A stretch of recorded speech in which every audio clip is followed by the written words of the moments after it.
Gotta move the doggone thing by. Hey, everybody. Thank you for joining me today for another episode of Live with SFC Defined. I really appreciate you joining me today.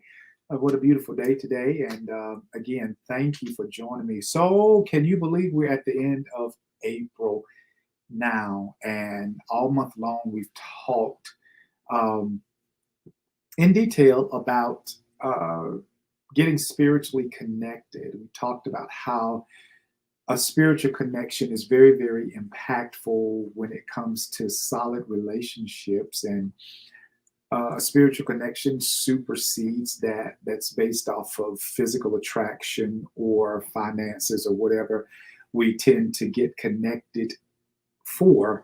Um, I want to put a different spin on that today, on getting spiritually connected. But before I do, I want to remind you that starting next Sunday, we will be going live at 2 o'clock in the afternoon instead of 5. So we're gonna have to change our name from live at 5 to doing it at 2. I don't know. We're gonna figure something out. But just know that starting on next Sunday, we will be coming on at 2 o'clock. And I certainly hope that you have made plans to join me on next Sunday.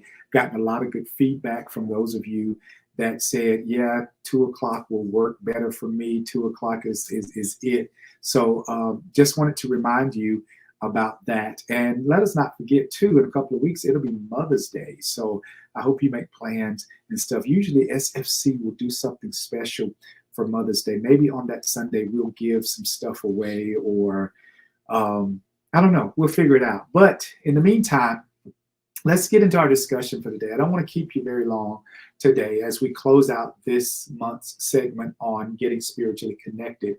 I really want us to look at it from a different perspective today. This is not something to take away from anything that we've talked about over the last 4 weeks, but I want to just add to it. You know, it is said that we have three different entities about us. We have the mind, we have the body, and then we have the spirit. So, you know, the mind and the body is something that we deal with every single day, you know, whether you are thinking, using your thoughts and coming up with ways to solve problems and all of that stuff, to just exercising or not exercising and dealing with some aches and pains and so forth and so on. So we've got down pat, in my opinion, the mind and body aspect of who we are. But very few of us have tapped into that spiritual side of us. I told you last week, I think either that last week or the week before, that in order for you to form anything solid with anybody else, you have to first form it within yourself. And that is that spiritual aspect. I think so few of us neglect our spiritual side. You know, for the workout gurus, we spend a lot of time working on our body. For the ones that read, we spend a lot of time working on our minds, but very few people spend time working on their spirit. And please don't misinterpret me and misunderstand me. I am certainly not talking about religion on this. I'm not talking about just going to church, even though that is a component that will help you develop spiritually. It is not the only component. I don't think that we spend time delving into all resources that are out there that's available to us that will help us connect to ourselves on a spiritual level. And I think personally that's one of the biggest problems that we have. If you have a hard time meeting people, a hard time making friends, a hard time forming good, solid relationships, healthy relationships, you know, you got to first look at yourself. It's nobody else's fault. It's nobody else's responsibility. It's all you. And in order for you to connect to other people, you first have to connect with yourself. You know, if you think that all there is to you is your, you know, Coca-Cola bottle figure, and you know everybody loves me because the way I look and this, that, and the other, If that's how you see you, then that's how other people will see you. When you say that everybody just loves my brain, they love to hear me talk and love to hear, they think I'm so smart. If that's how you see you, then that's all other people will see you as. But with the three components, the mind, body, and the spirit, I think that we need to start developing that spiritual aspect. Know who you are, not as a person, but as a being, a spiritual being. It has been said that we are not humans having a spiritual encounter. We are spirits that's having a human encounter as we are here on this earth. And I really believe that that's what we need to put in our head and start developing who we are on a spiritual journey. I think metaphysicists would call that having a spiritual awakening. When you start seeing who you are as a being and not as a body or just a mind, but you are that spiritual entity that you were sent here. And as a spiritual entity, you were sent here with a responsibility to this world. And in order for you to tap into your purpose and your responsibility for being here, you have to know who you are on a spiritual level. So this is what I mean. We're saying we're connecting spiritually.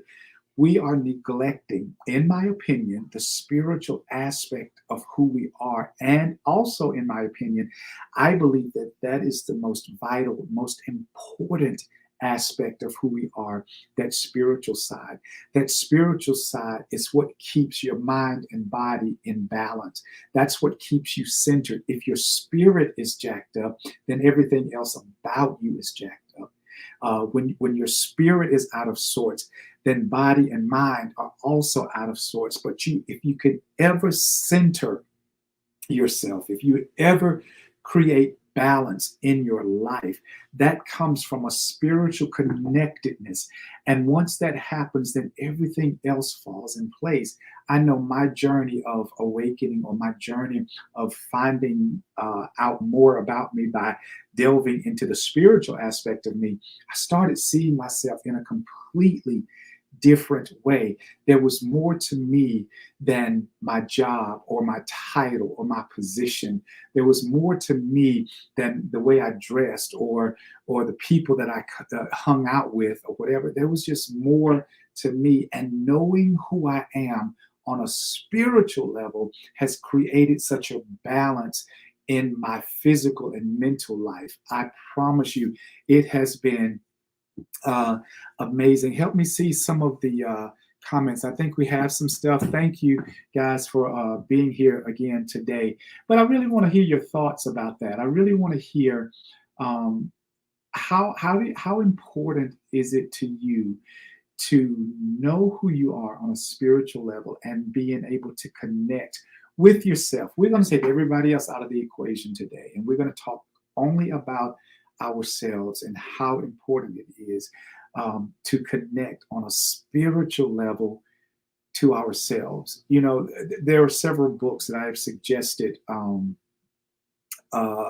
reading, and all of them speak to the development, to the nurturing, to the grooming of your spirit man.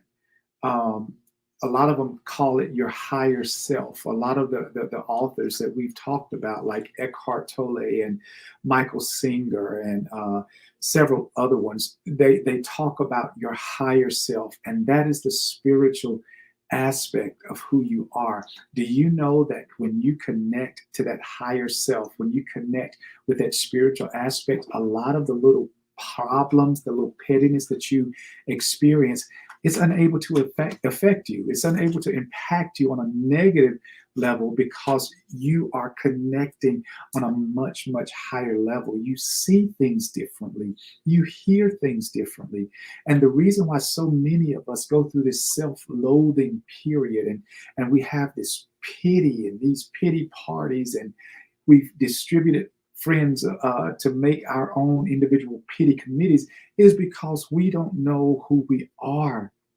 You know, in the Bible, for your Bible readers, Paul called it the treasure in earthen vessels. He identified this spiritual aspect, a spiritual side of us, as this treasure that's been deposited in us by God. It is this treasure that helps identify our purpose.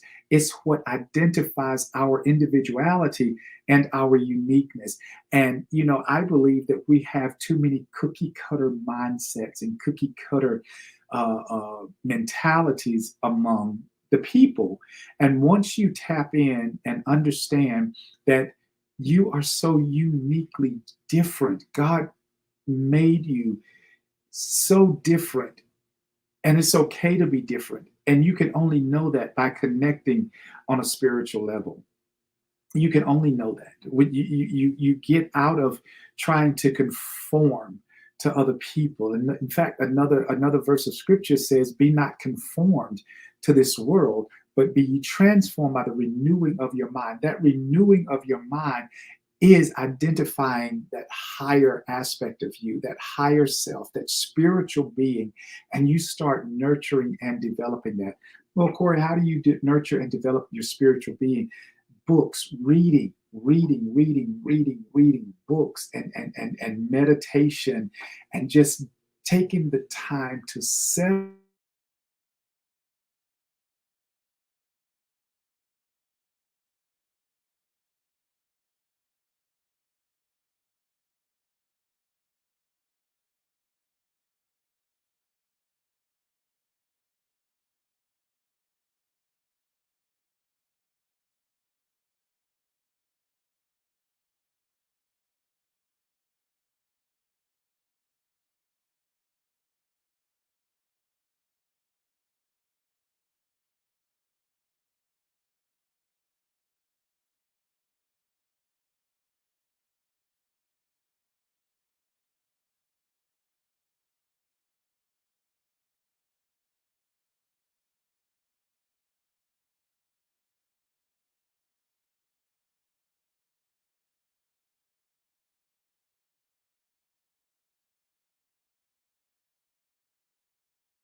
Hey guys, sorry about that. I think we're back. Internet issues. I don't even know, but anyway, we're back. And I was saying that I think one of the problems that we have as a society, as a people, is that we don't know who we are spiritually. We've not yet spiritually connected with who we are, not worrying about how other people are spiritually connecting to themselves, but we don't know who we are on a spiritual level.